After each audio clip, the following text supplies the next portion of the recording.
স্বামী, আমি আমার বাবার মুখে শুনেছি কিয়ামত পর্যন্ত আপনার চাইতে জ্ঞানী কোনো ব্যক্তি দ্বিতীয়ত দুনিয়াতে কেউ আসবে না। আপনারা বলেন তো, জাকির নায়েক কন আর সাইদি হুজুর কন আর যতগুলো আলেম কন, মিজানুর রহমান কন, আলীর মতন জ্ঞানী কেউ কিয়ামত পর্যন্ত দুনিয়াতে আসবে? কেমনে বুঝলেন? আল্লাহ রাসূল বলেছেন, আনা মাদিনাতুল ইলমি ওয়া আলিউ বাবুহা, আমি হচ্ছে ইলমের শহর, আলী হচ্ছে তার দরওয়াজা। জোরে কোন সুবহানাল্লাহ। ফাতেমা বলতেছে, আমি আমার বাবার মুখে শুনেছি আলী আসাদুল্লাহিল গালিব, কিয়ামত পর্যন্ত আলীর মতন শক্তিশালী বীর এই পৃথিবীতে আর কেউ আসবে না। সুবহানাল্লাহ কোন না জ্ঞান। তাহলে জ্ঞানীর দিক দিয়ে হযরত আলী কয় নম্বর? শক্তির দিক দিয়ে। আর মরার কথা শুনে আপনি এরকম পড়লেন, আপনি তো মূর্খ না। কারণ শিক্ষিত মানুষ মাত্রই জানে আসলে যাওয়া লাগবে, মরার কথা শুনলে সে চিন্তাই করবে না। কারণ আমরা দুনিয়াতে তো থাকার জন্য আসিনি ভাই, আমরা তো যাওয়ার কথা বলে যাচ্ছি। জোরে কোন কথা ঠিক কিনা? আমরা আল্লাহ কি বলছি, দুনিয়ার যে আমরা 5 তলা 7 তলা করে আর আসবো না আল্লাহ, এই কথা কইছি? তা আসার পরে আপনি খালি বারবার রড দেখতেছেন। কি দেখতেছে ভাই? নিয়ত আছে 6 তলা, বারে 5 তলা হচ্ছে, রড বার করে তুলছি আরে একটা তালা। 2 ফেরেশতা কয়, শয়তান যতই তুই 5 তলা দেখ, তোর ঘর হলো নিচতলা। নিচতলা, একতলা না, নিচতলা। কি বুঝতেছেন? যাওয়ার কথা মনে আছে? ফাতেমা বলে, স্বামী গো, এমন করে আপনি কাঁদবেন না, কারণ দুনিয়া থাকার জায়গা না, আসলে যাইতে হবে। ওগো স্বামী, আজকে গভীর রাত্রে যখন আমার মৃত্যু হবে, মরার পরে 3টা চাওয়া আপনার কাছে। কয়টা?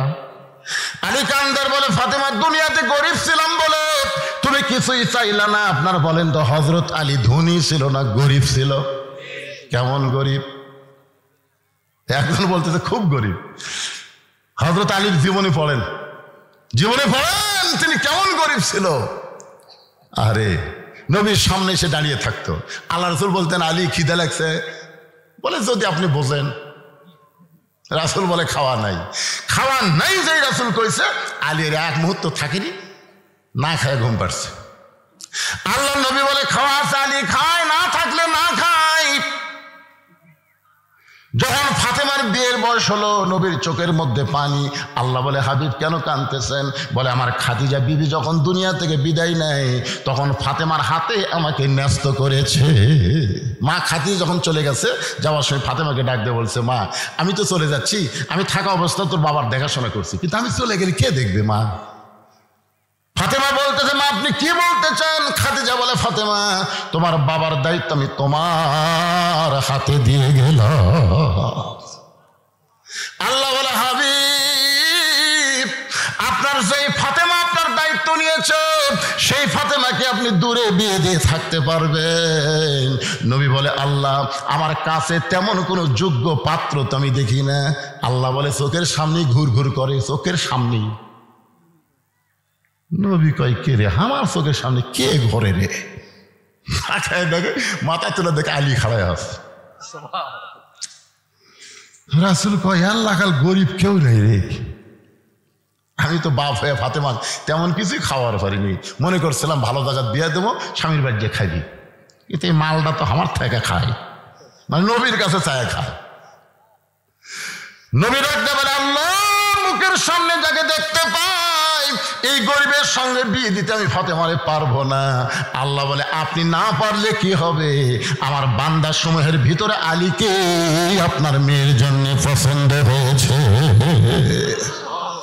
এখন বলেন, আল্লাহ যদি পছন্দ করে, নবী কি করবেন? নবী কি করবেন? মা ইয়ান্তিকু আনিল হাওয়া ইন হুয়া ইল্লা ওয়াহয়ুহা।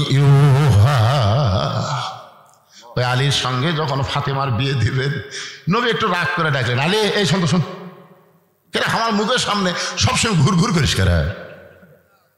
তা আলী বলতেছে, হুজুর আপনি তো জানেন আপনার সব সময় কাছে থাকার লোক আমি, কারণ আমার বাবা আবু তালেব যখন দুনিয়া থেকে বিদায় নিয়েছে, আমার বাবা নবীর চাচার নাম কি? আবু তালেব। তখন আমার মাথা হাত দেয়, বলছে আলী রে, আলী আমি চলে যাচ্ছি বাবা, আমার এতিম ভাস্তার একটু দেখাশোনা করিস। আলী কিন্তু তখন খুবই ছোট, তারপরও বাবা আলীর হাতে নবীর দায়িত্ব দিয়ে গেছে। সুবহানাল্লাহ।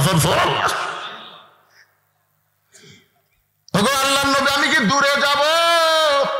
রাসূল বলতেছে দূরে না তো আরো নিকটে নিব। আলী বলছে তো হুজুর কেমনে? বলে আমার কলিজার টুকরা ফাতেমার সঙ্গে তোকে বিয়ে দেব। নবী তাকায় দেখে আলী মাটি, এই বুড়া লোক মাটির মধ্যে দিয়া, মানে খুশির চোটে, বুঝতে। রাসূল কয় আলী কি খবর? আমার মনের মধ্যে একটা আশা ছিল, রে পাগলা তুই আমার চাচাতো ভাই, তোর মনের মধ্যে আশা কেমনে জাগলো? না কেন? আচ্ছা, আশা জাগানোর মালিককে? আপনাকে মনে কি আশা জাগে যে আগামীতে কিছু একটা পরিবর্তন বাংলাদেশে হবে? আশা জাগে একটা পরিবর্তন। শোনেন, আর কোন মেয়া মানুষের ক্ষমতা আমাকে বাংলাদেশে আমরা দেখ না। কারণ মুজিবুর রহমান মরদ মানুষ, জিয়াউর রহমান মরদ মানুষ, এরশাদ চাচা মরদ মানুষ। জোরে কোন কথা ঠিক? এরপরে ভাই আমি যতবার হজ করবার গেছি শান্তি নাই। ওই দাম্মা মতো হজ করবার গেছি, রিয়াদে গেছি, আল কাসেমে গেছি, অনেকে। আমি কি বারে মেয়া মানুষ, আপনাকে প্রধানমন্ত্রী, আপনার মরদ। তো সামনে নিয়ত করছি আর কোন মেয়া মানুষ যেন না হয়, মরদ মানুষ যেন আমাদের দেশের প্রধান হয়। জোরে কোন কথা ঠিক কিনা? এ কথা আমার না আল্লাহর। আল্লাহ কোরআনে বলেন আর রিজালু কাওয়ামুনা আলান নিসা, পুরুষরা নারীদের উপরে থাকবে। রাসূল বলেছেন মা তারাকতু বাদি আলা উম্মতি ফিতনাতুন আদাররাল রাসূলু মিনান নিসাই, রাওয়াহুল বুখারী কিতাবুল ফিতান। আল্লাহ রাসূল বলেছেন আমার পরে আমার উম্মতের জন্য সবচাইতে বড় বিপদ হলো পুরুষ মানুষের জন্য নারী নেত্রী হওয়া। এটা কি আমার কথা কি রাসূলের কথা? আমার কথা না, আল্লাহর কথা। কথা একটু হুহা করা লাগবে। কার কথা? একটু মনোযোগ দিবেন। ফাতেমা বলে স্বামী গো, আমি দুনিয়া থেকে বিদায় নেওয়ার পর আমার 3টা চাওয়া আপনাকে পুরা করা লাগবে। আলী কান্দের বলে ফাতেমা, দুনিয়ার জীবনে গরিব ছিলাম বলে তুমি কিছুই চাইলা না, আজকে রাত্রে মারা যাবে, তুমি কি চাও ফাতেমা? বলে আমার 1 নম্বর চাওয়া হলো রাতের অন্ধকারে মৃত্যুবরণ করব, রাতের অন্ধকারেই আমাকে দাফন করা লাগবে। রাতের বেলা মৃত্যুবরণ করব আর দিনের বেলা কবর দিবেন। ফাতেমার কবর কেউ দেখলে ফাতেমার পর্দার খিলাফ হয়ে যাবে, এই জন্য রাতের বেলায় আমাকে কবর দিবেন। আমার 2 নম্বর চাওয়া হলো আমার কোনো জানাজার ব্যবস্থা আপনি করবেন না, আমার কোনো জানাজার ব্যবস্থা করবেন না। আলী কান্দের বলে ফাতেমা, তুমি নবীর কলিজার টুকরা, তোমার জানাজায় হাজার হাজার মানুষ দোয়া করবে, তুমি কি দোয়া চাও না? ফাতেমা বলতে স্বামী গো, হাজার হাজার মানুষ যদি বলে ফাতেমা ভালো আর আপনি যদি বলেন ভালো না, ওই হাজার মানুষের দোয়া দেয়া ফাতেমার কোনো লাভ হবে না। আর দুনিয়ার তামাম মানুষ যদি বলে ফাতেমা খারাপ আর আপনি যদি বলেন আমার বউ ফাতেমা ভালো, এক স্বামীর সার্টিফিকেটে ফাতেমার জন্য আল্লাহ 8টা জান্নাতের দরজা খুলে দিল। এখন আপনাদের কাছে আমার প্রশ্ন হলো, বউ ভালো হওয়া লাগবে কার কাছে? আপনার শুনবার পাচ্ছেন? এলো মেলো ভাব কেন? এটা আবার কি দিলে রে বাবা?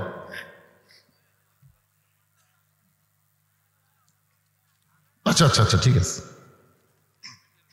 মসজিদের ভিত্তি স্থাপন করা হবে।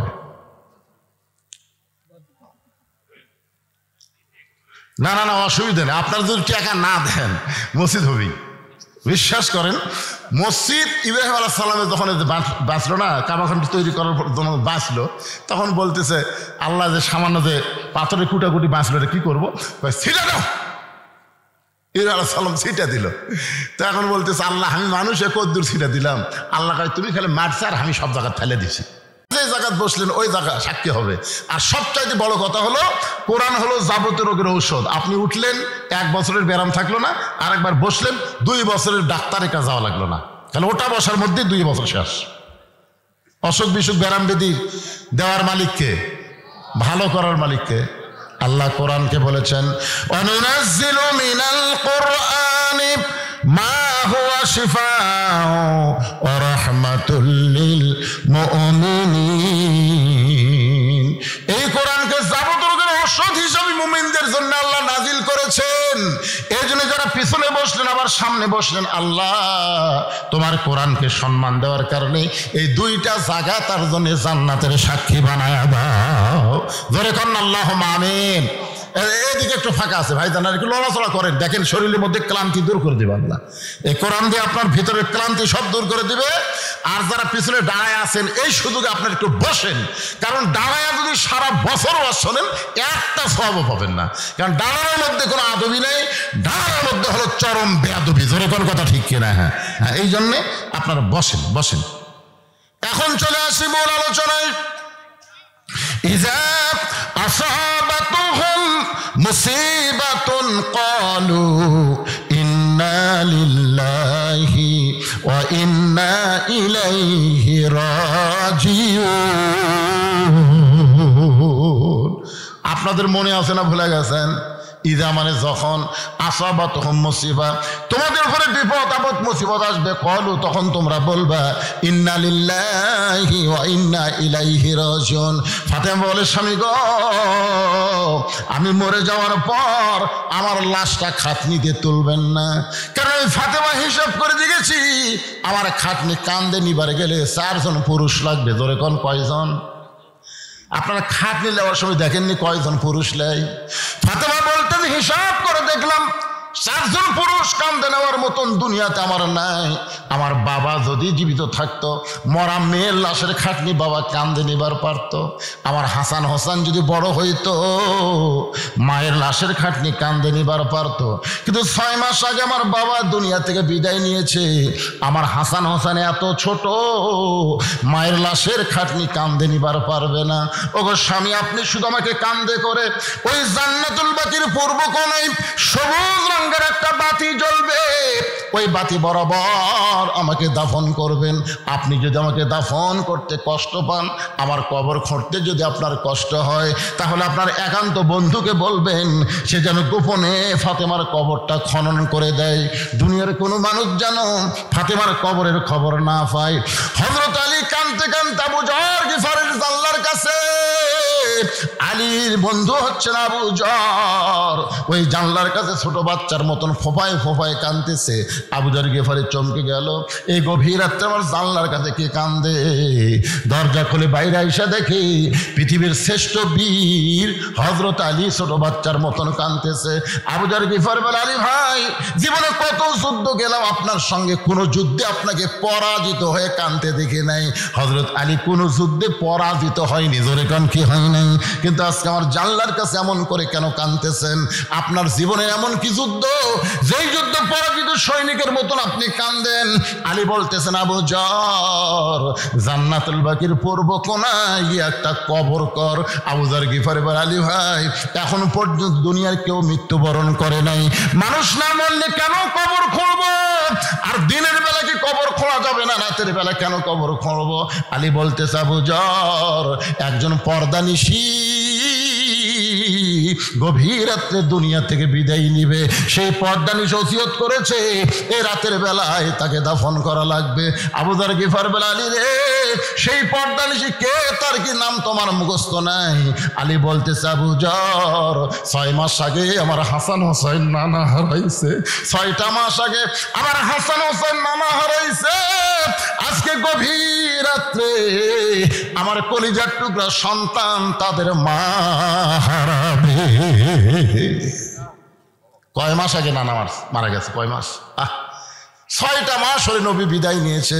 হাসান হোসেন যাকে পায় তাকে কয় আমার নানাকে দেখছে, আমার নানাকে দেখছে। প্রত্যেকটা সাহাবী যখনই বলে নানাকে দেখছে, সাথে সাথে চোখ ধরে চলে যায়। কারণ কি? রাসূল বলেছেন, আবু বকর, আমার হাসান হোসেন যতদিন আমাকে নানা নানা বলে খুঁজবে, ততদিন আমি কোন জায়গায় আছি এটা যেন তোমরা বলে না দাও। কারণ আমি হাসান হোসেনকে এত ভালোবাসি, এরা 2 ভাই যদি আমার রওজার পাশে গিয়া নানা নানা বলে চিৎকার দেয়, আমি নবী আর ঘুমায় থাকতে পারবো না, আমার ঘুম ভেঙে যাবে। আপনার বলেন তো, আমাদের নবী কি মরে আছে?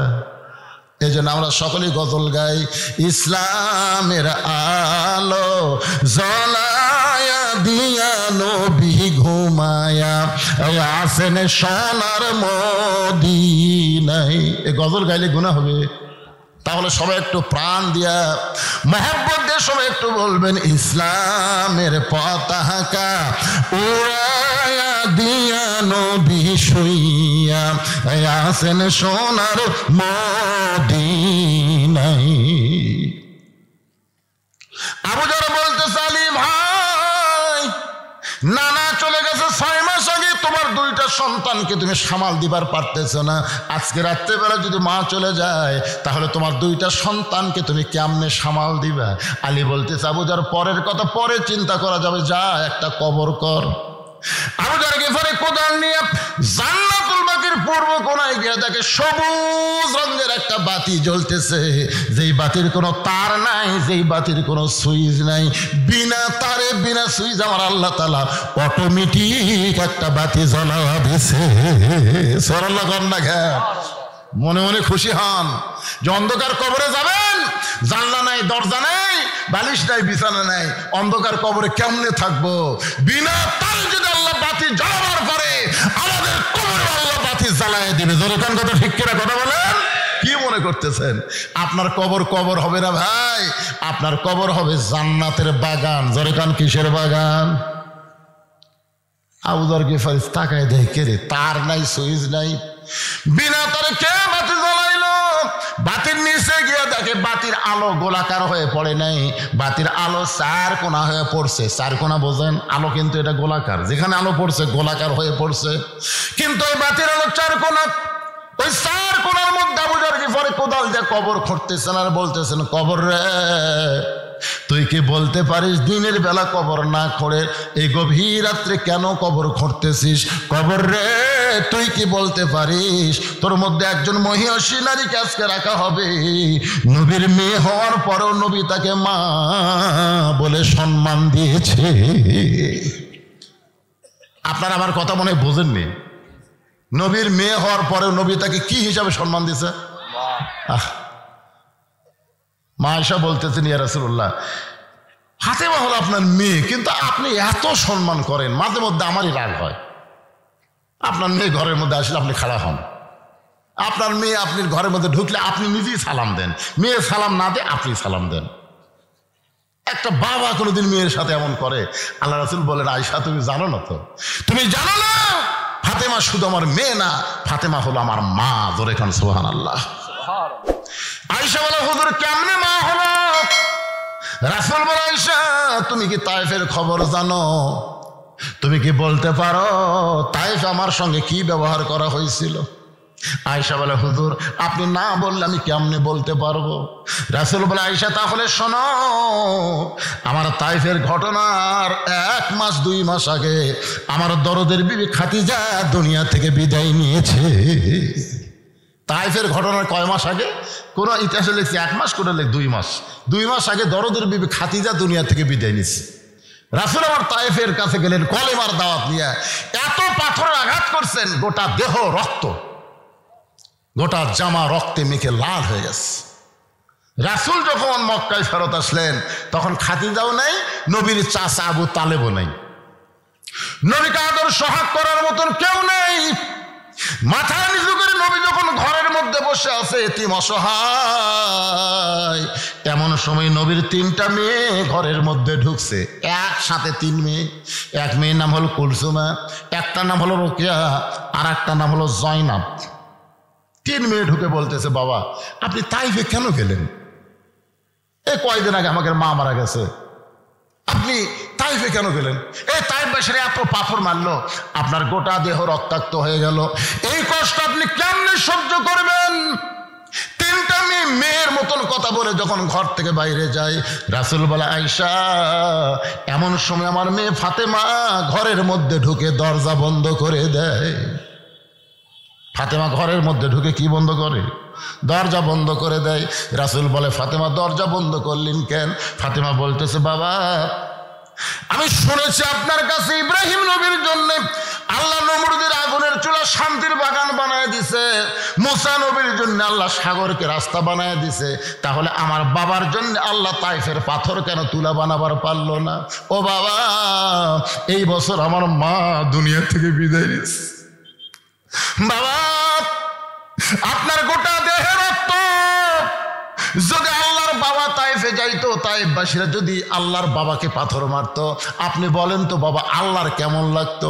আল্লাহর বাবা নাই, এই জন্য বাবার কষ্ট আল্লাহ বুঝবার পারে না, কিন্তু ফাতেমার বাবা আছে, এই কারণে ফাতেমা বুঝবার পারছে কত কষ্ট। বাবা, বাবা গো, শিশুকালে মহিলা গেছে মা, গর্ভে থাকতে মরছে পিতায়, আপনি চোখে দেখলেন না, কে করিবে লালন পালন, কে দিবে সান্ত্বনা, এই দুনিয়ার বড় এতিম নবী ছিলেন একজনা। ফাতেমা ঘরের দরজা খুলে বাইরে যায়, রাসূল বলে আয়েশা রে, আমি মনে করেছি আমার ফাতেমা পাগলি হয়ে গেছে। আমি তাকায় দেখি বারান্দার উনানে পানি গরম করতেছে, জয়তুনের তেল গরম করে আবার ঘরের মধ্যে ঢুকে দরজা বন্ধ করে দেয়। আমি বললাম ফাতেমা তুই আবার কেন দরজা বন্ধ করলি মা? ফাতেমা বলে বাবা, সন্তান যখন বড় হবে ওই সন্তানকে গোসল করাতে গেলে দরজা খোলা রাখা চলবে না। আল্লাহ নবী বলে আয়েশা রে, ফাতেমা দরজা বন্ধ করে আমার মাথাখানা তার উরাতের উপরে সয়া দিয়া আমার গায়ের পাঞ্জাবি জুব্বা খুলে যত জায়গায় তাইফবাসী পাথর মারছে, যত জায়গায় রক্ত বের হয়ে গেছে, ওই নরম কাপড় পানির মধ্যে চুবড়াইয়া চুবড়াইয়া আমার গোটা দেহ পরিষ্কার করে ওই ফাতেমার নরম আঙ্গুলের মধ্যে গরম জয়তুনের তেল নিয়ে যখন ক্ষতস্থানে মালিশ করে দেয়, আয়েশা রে, আমি নবী কখন যেন ছোট বাচ্চার মতন ফাতেমার উরাতকে বালিশ বানায় ঘুমায় গেছি। ওই ঘুমের ঘরে স্বপ্নে দেখি আমার মামেনা আমার শিওরের পাশে দাঁড়ায় কাঁদতেছে। এত বছর পরে মামেনারে দেখে আমি আর নবী না আয়েশা, আমি একজন হতভাগ্য ছেলে মার হাত ধরে বললাম মা আইছেন যখন আর আপনাকে যাবার দিব না। আমার স্বপ্নকে বাস্তব মনে করে মা আমিনার হাতটা যখন চাইপা ধরছি, এমন সময় ফাতেমা আমার কপালে চুমা খায়, ফাতেমার চোখের পানি আমার চোখের মধ্যে ঢুকে আমার ঘুমটা ভাঙ্গা যায়। আমি রাসূল বললাম ফাতেমা এইভাবে তুই কেন কাঁদতেছিস মা? ফাতেমা বলে বাবা আপনি মনে হয় স্বপ্ন দেখছেন বাবা, স্বপ্নে মা বলে আমার হাতটা চাইপা ধরছেন, এই যে দেখেন বাবা এখন পর্যন্ত আমার হাতটা তো আপনি ধরে আছেন, ছাড়েন নাই। নবী কান্দের বলে ফাতেমা রে, স্বপ্নে যদি তোর হাত মা বলে চাইপা ধরি তাহলে তুই শোনে নে, তুই শুধু আমার মেয়ে না, তোর চেহারার মধ্যে ফুটে উঠেছে আমার মা আমিনা। আবু যর গিফারি বলে খবরদার বেয়াদবি করিস না, তোর মধ্যে এমন একজন মাকে রাখা হবে যার দুইটা সন্তান জান্নাতি যুবকদের সর্দার হবে। আপনার বলেন তো ফাতেমার যে দুইটা সন্তান জান্নাতি যুবকদের সর্দার হবে, ইমাম সাহেবকে আপনাদের শোনাই না? শোনাই। প্রত্যেক জুমার দিন সানি খুতবায় বলে না এদিকের ইমাম সাইদুস শাবাবে আহলুল জান্নাহ হাসান ও হুসাইন রাদিয়াল্লাহু তাআলা আনহুমা। এ যুবকেরা, এই তোমরাই বলো জান্নাতি যুবকদের সর্দার কে হবে, হাসান হোসাইন না মেসি নেইমার? আজকে অধিকাংশ যুবকেরা রাত ৩টা পর্যন্ত মেসির খেলা দেখে, আর সালাতো খায়রুন নাম শোনার সাথে সাথে ওই আর চেতন নাই। মসজিদের কালেকশন, মসজিদের উন্নয়ন, ২-৪টা বুড়া মানুষ মসজিদে গিয়ে নামাজ পড়লে হবে না, যুবকদেরকে নামাজে হওয়া লাগবে। জোরে কথা ঠিকের কথা বলেন, কারণ একমাত্র নামাজই পারে, একমাত্র নামাজ। ইন্না সালাতা তানহানিল ফাহশাই ওয়াল মুনকার, একমাত্র নামাজই পারে মানুষকে যাবতীয় খারাপি থেকে বাঁচাই দিতে। আপনার বলেন তো বুড়ার হাতে মোবাইল না যুবকের হাতে মোবাইল? এখন এই যুবকেরা রাত্রে মনে করতেছে বাপ ঘুমাচ্ছে, মা ঘুমাচ্ছে, জানলা দরজা বন্ধ করে এখন কম্বল, শীতের দিন কম্বলের তলে নিয়ে অশ্লীল ভিডিও দেখতেছে। কি ঘুমাইছে? কে ঘুমায়নি? আর কয় না, ওই তো বাপ ঘুমাছে, মা ঘুমাছে, জানলা বন্ধ, দরজা বন্ধ, কে দেখবি রে? আর যদি ৫ ওয়াক্ত নামাজে হয় আপনারা বলেন তো 5 ওয়াক্ত নামাজ পড়ে এই ছেলে কোনোদিন মেসি নেইমারের সাপোর্টার আছে? কথা বলেন ভাইরে, একটু কথা বলেন। আপনার এলাকার 5 ওয়াক্ত নামাজ পড়ে এরকম কোন ছেলের গায়ে আর্জেন্টিনার জার্সি দেখছেন? না। এদের শালারা খালি ফুসকা মারে, জুমার দিনে শেষে আগে দেয়, ওই শালারাই গাওয়াত দেয়। ফুসকা ফুসকা ফাওয়াইলুল মুসাল্লিন, এরা কিন্তু নামাজে না, এরা আল্লাহর সাথে ঠাট্টাকারী। জুমার দিনে সবার আগে আসবি, সবার শেষে আসবি, সবার আগে বাইরে হয়ে যাবি। আপনাদের মসজিদের খবর কি? কার জন্য মসজিদ করবেন? 5 ওয়াক্তের জন্য না জুম্মার জন্য? আগে সিদ্ধান্ত নেন। জুম্মার নামাজ আল্লাহ নবীকে আরশে দেয়নি। জুম্মার নামাজ মদিনা রাষ্ট্র হওয়ার পরে আল্লাহ নবীকে দিয়েছে। আর 5 ওয়াক্ত নামাজ লাইলাতুল মেরাজে আল্লাহ নবীকে আরশে দিয়েছে। ধরে কারণ সুবহানাল্লাহ। আপনারা বলেন আরশে যে জিনিসটা দিল তার দাম কম না বেশি? এই জন্য বলা হয়েছে মান তারাকা সালাতু মুতাম্মিদান ফাকাত কাফারা। সাহাবারা বললে হুজুর এটা কোন নামাজ? রাসূল বললেন এটা 5 ওয়াক্ত নামাজের 1 ওয়াক্ত নামাজ কেউ যদি বাদ দেয় আল্লাহর সাথে সে কুফরি করলো। বাইনাল আবদি ওয়াল কুফরি তারকুস সালাত, বান্দার কাফেরের মধ্যে পৃথক করার জিনিস তার নামই হলো নামাজ। যে নামাজ পড়ে সে আল্লাহর বান্দা, যে নামাজ পড়বে না সে হলো কাফের। মসজিদের উন্নয়ন মানে কি? মসজিদ দোতলা করা। মসজিদের উন্নয়ন হলো মসজিদের আশেপাশে সমস্ত যুবককে 5 ওয়াক্ত নামাজ মসজিদে আদায় করা। মসজিদে যদি 5 ওয়াক্ত নামাজ আদায় হয়, মসজিদ কিভাবে করা লাগবে এর জন্য ভিক্ষা করা লাগবে না।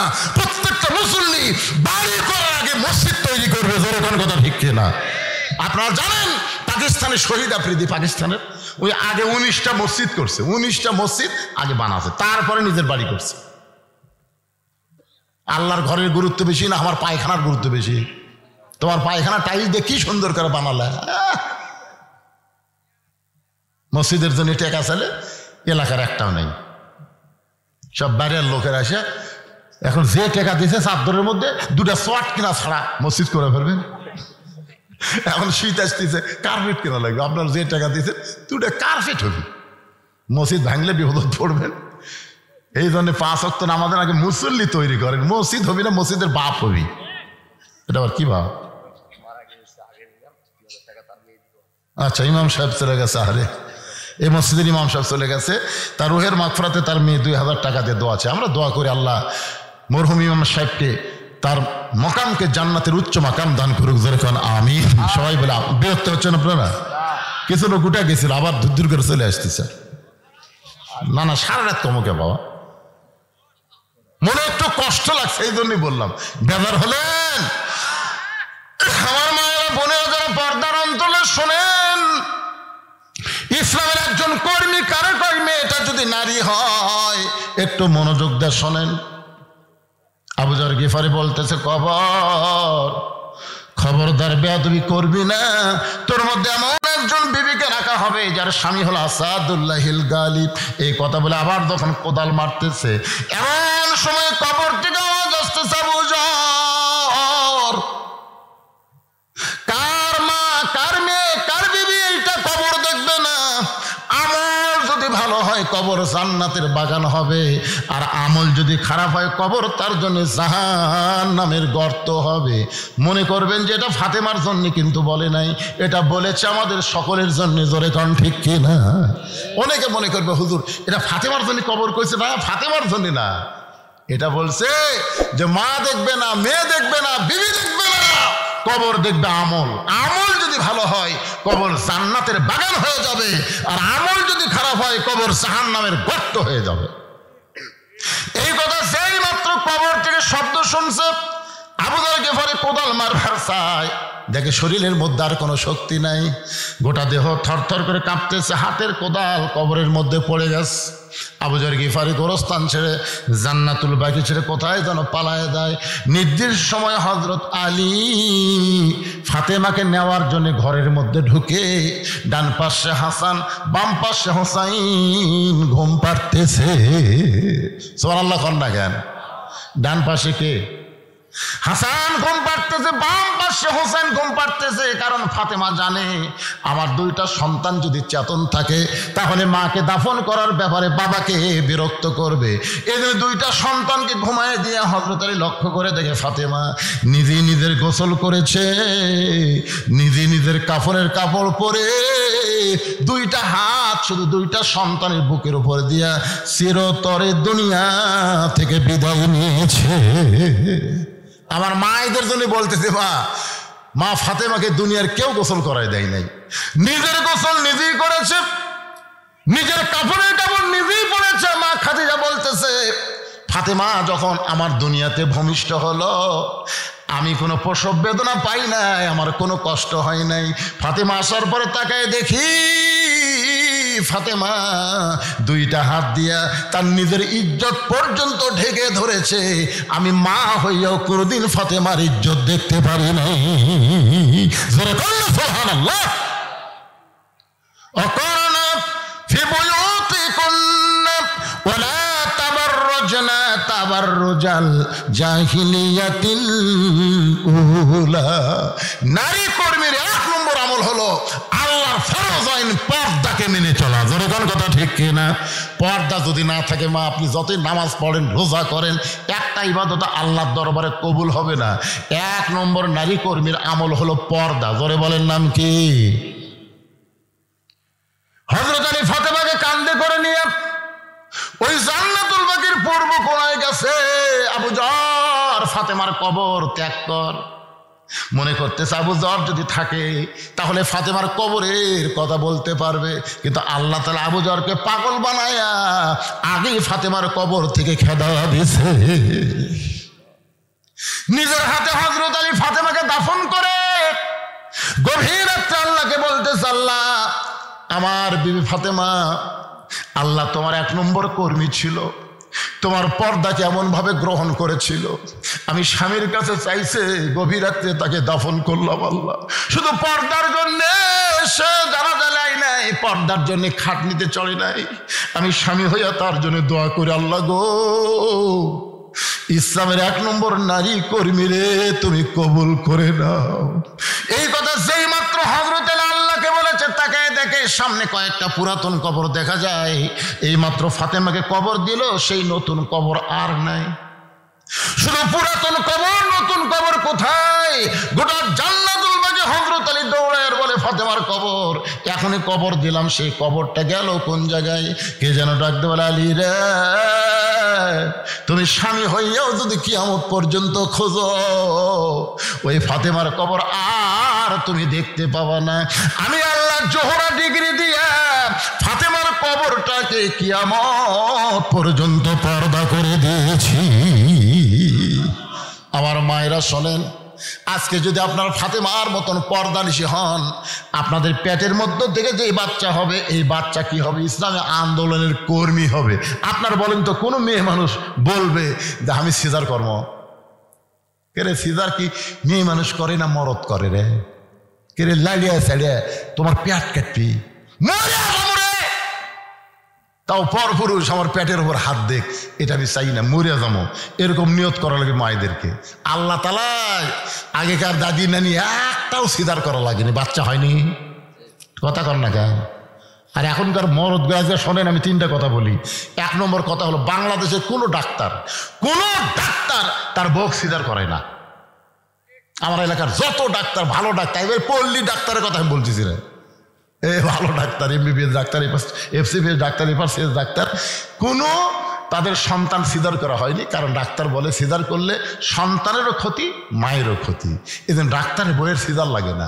পীরের বউ কোনোদিন মুরিদ হয় না, কথাটা খেয়াল করবেন। পীরের বউ কোনোদিন মুরিদ হয় না, কারণ বউ জানে আমার পীর এক নম্বর লুচ্চা, মাঝে মধ্যে মুরিদের বউয়ের দিকে চোখ মারে।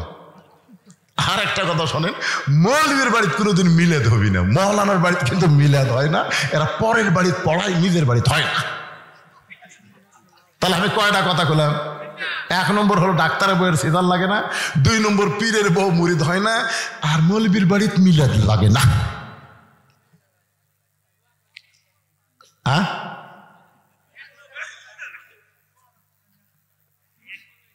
না ঠিক আছে, আপনার বলেন তো সর্বপ্রথম আমাদের নবীর হাতে কে ঈমান গ্রহণ করছে? খাদিজা নবীর কে হয়? চিন্তা করছেন? পীরের হাতে বউ মুরিদ হয় না, আর নবীর হাতে সর্বপ্রথম বউ কলমা পড়ল। এই জন্য পীর ধরবেন না নবী ধরবেন?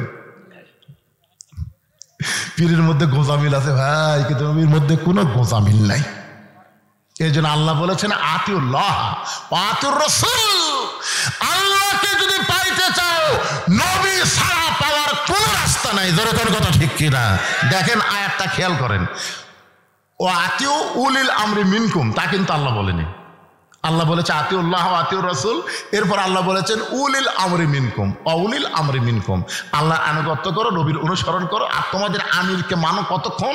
যতক্ষণ তোমাদের আমির নেতা পীর নবীর তরিকার মধ্যে থাকবে। নবীর তরিকা বাদ দিয়ে পীর যদি আলাদা তরিকা বানায় তাহলে বুঝবা ওটা ভণ্ড। জোরে কেন? ওটা কি? আরো জোরে জোরসে বলুন। এই আপনারা ইমামকে কতক্ষণ মানবেন? ইমাম যতক্ষণ নবীর তরিকা মোতাবেক নামাজ পড়ায়।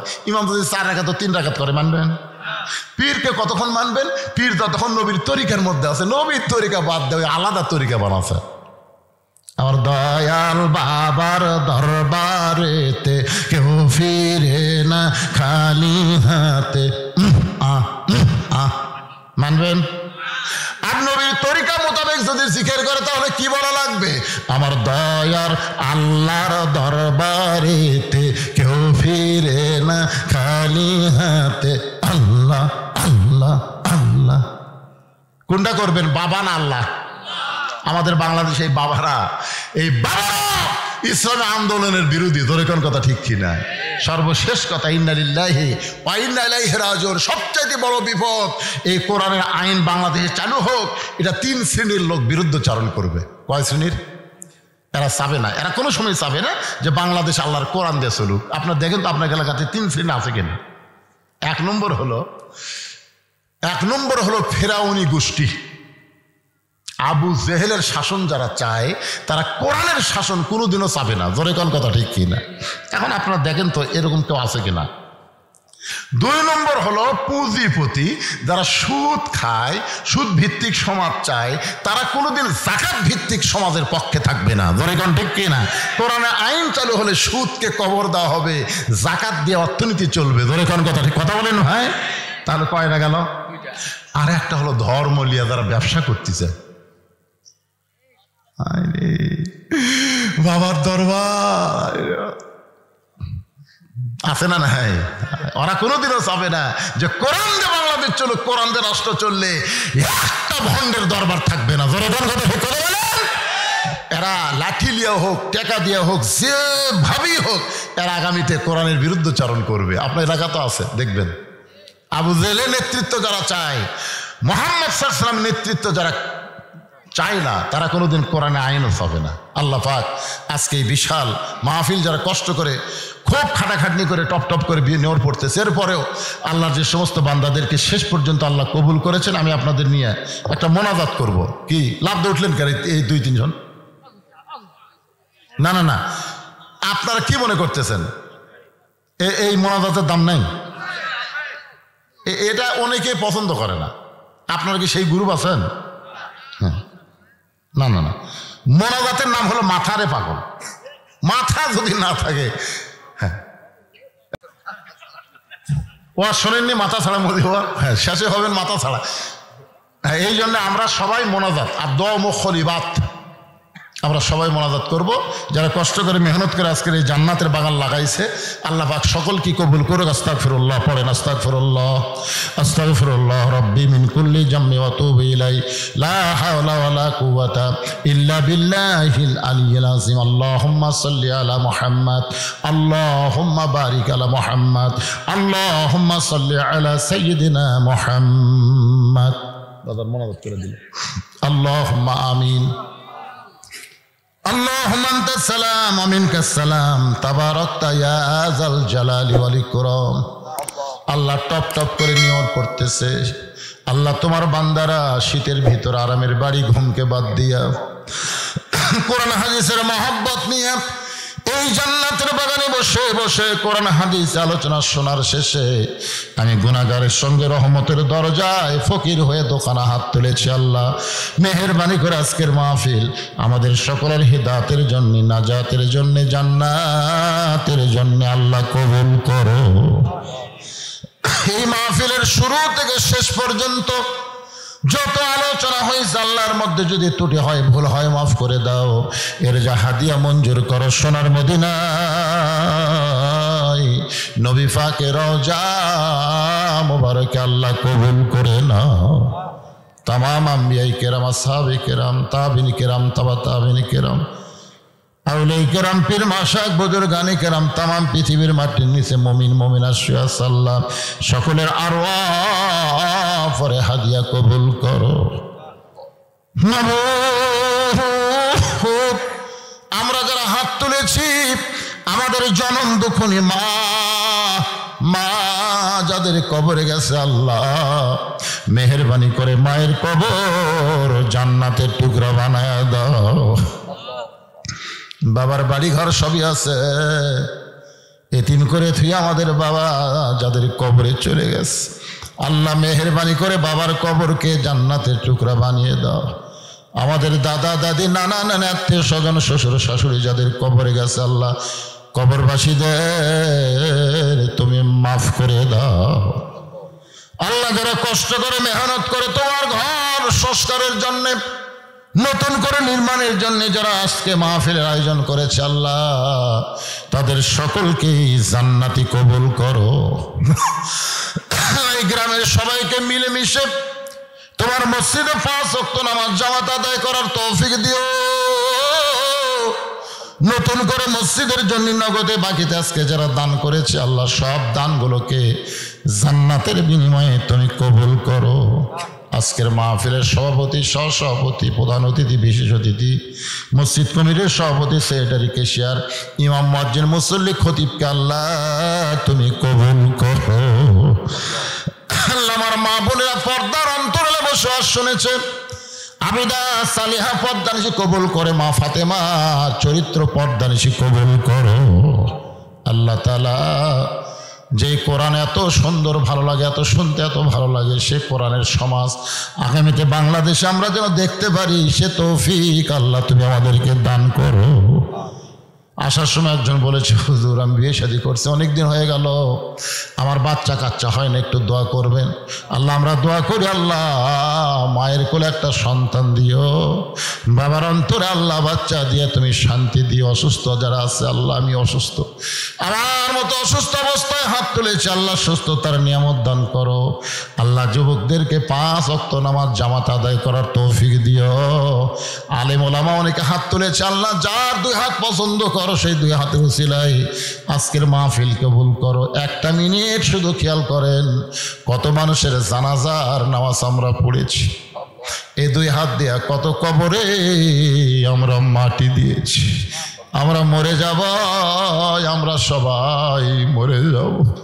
যেদিন আমাদের মৃত্যু হবে দিনটা যেন জুমার দিন হয়, মাসটা যেন রমজান মাস হয়, ইমানের সাথে ইজ্জতের সাথে দুনিয়া থেকে বিদায় নেওয়ার সময় আমাদের জবানে তুমি জারি করে দিও লা ইলাহা ইল্লাল্লাহু মুহাম্মাদুর রাসূলুল্লাহ